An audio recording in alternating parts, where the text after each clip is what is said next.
4 декември. Тайната на толерантността. В миналото бях обзет от този недостатък на характера, като не забелязвах, че той беше в основата на много други, като например гордост или величие.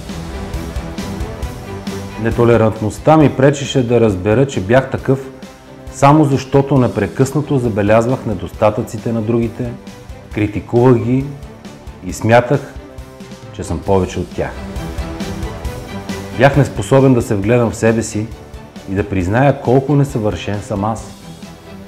Обладан от гняв, ревност, жестокост, егоизъм, завист.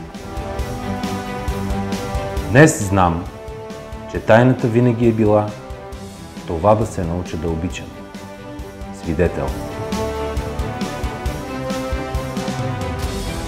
Ще работя върху толерантността си и